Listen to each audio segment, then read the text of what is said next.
گرمی کا زور بڑھتے ہی سیاح پاکستان کے شمالی علاقوں کا رخ کر رہے ہیں۔ ملک کے مختلف حصوں کے علاوہ ان دنوں یورپ، امریکہ اور چین سے بھی سیاحوں کی آمد جاری ہے۔ دیگر علاقوں کی طرح گلگت بلتستان کا علاقہ فیری میڈوز بھی سیاحوں کی جنت تصور کیا جاتا ہے، جہاں قدرتی مناظر سے پیار کرنے والے غیر ملکیوں کی بھی موجودگی اس بات کا ثبوت ہے کہ وطن عزیز سیاحت کے لحاظ سے ایک بہترین اور محفوظ ملک ہے۔ فیری میڈوز، سرسبز گھاس سے مزین میدان، خوشنما رنگوں کے پھول، شفاف پانی کے جھرنے، گھنے دیودار اور چنار کے جنگلات، لکڑی کے مکانوں کی چمنیوں سے نکلتا دھواں، ہزارہا نسل کے پرندے، گھوڑوں اور خچروں کی بنبناہٹ، ایک طرف بہتی ندی اور بالکل سامنے کھڑا 8126 میٹر بلند دنیا کا نواں بڑا پہاڑ ناگا پربت۔ یہ جگہ واقعی پریوں کا مسکن کہلاتی ہے۔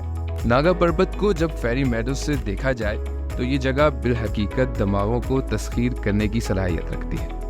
اسلام آباد سے 415 کلومیٹر کی مسافت پر وادی کاغان اور ناران کی خوبصورت وادیوں سے گزر کر بٹکنڈی اور پھر سرد ہواؤں کا محور بابوسر ٹاپ، جہاں سرد ہوائیں خون جما دیتی ہیں، وہاں سے اتر کر چلاس کی جانب، جہاں ایسی گرمی پڑتی ہے کہ ملتان کی گرمی کا سا احساس ہوتا ہے۔ چلاس سے گزر کر دیامیر کا علاقہ رائی کوٹ کا مقام آتا ہے، جو فیری میڈوز جانے والوں کا آخری سٹاپ ہے۔ رائی کوٹ پہنچنے کے بعد فیری میڈوز کے لیے خون سکھا دینے والا جیپ ٹریک شروع ہو جاتا ہے، جو 2900 میٹر بلندی پر واقع ایک گاؤں تاتو میں آ کر ختم ہو جاتا ہے۔ جیپ پر سفر کا آغاز ہوتا ہے تو اچانک انتہائی چڑھائی شروع ہو جاتی ہے۔ یہ چڑھائی ایک لامتناہی شکل میں ان گنت موڑوں اور گہرائی میں بہنے والا دریا رائی کوٹ سے خاصی بلندی پر آپ کے ساتھ تتو تک جاتا ہے۔ یہ راستہ ایک گرم خشک سفر پر مشتمل ہے، جہاں سے آگے 700 میٹر پیدل فاصلہ طے کرنا ہوتا ہے۔ اس دوران قدرت کے اس قدر حسین نظارے آنکھوں کو دیکھنے کو ملتے ہیں کہ عقل دنگ رہ جاتی ہے۔ فیری پوائنٹ پر پہنچتے ہی مختلف رنگوں کے لکڑی کے بنے ہوٹل اور ہٹس دکھائی دینا شروع ہو جاتے ہیں۔ صبح سویرے جب روشنی کی پہلی کرن سامنے موجود پہاڑ ناگا پربت پر پڑتی ہے تو وہ نظارہ دیکھ کر دیکھتے ہی رہنے کا جی چاہتا ہے۔ زیادہ تر سیاح بیال بیس کیمپ کی جانب نکل پڑتے ہیں، جسے جرمن پوائنٹ بھی کہا جاتا ہے، جو ناگا پربت پر جانے کے لیے آخری پڑاؤ ہے۔ بین الاقوامی سطح پر مشہور و معروف مقام فیری میڈوز، جہاں غیر ملکی سیاح بڑی تعداد میں آتے ہیں۔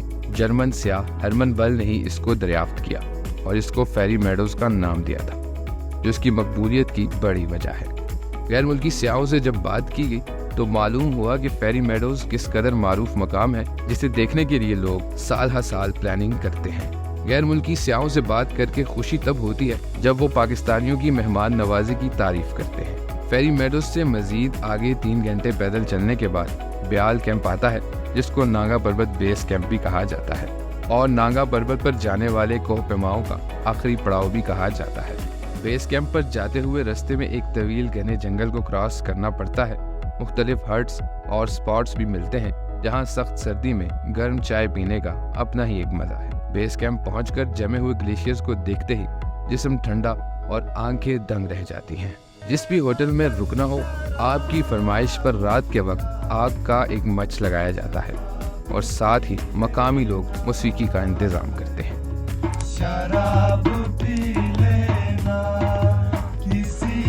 شینا زبان میں ڈف کے ساتھ گائے جانے والے گانے اس قدر محسوس کرتے ہیں کہ نہ ٹھنڈ کا احساس رہتا ہے اور نہ ہی دنیا کی پرواہ۔ بس اس دھن میں مگن ناگا پربت کی چوٹی کو تکتے رہتے ہیں اور موسیقی سے محظوظ ہوتے رہتے ہیں۔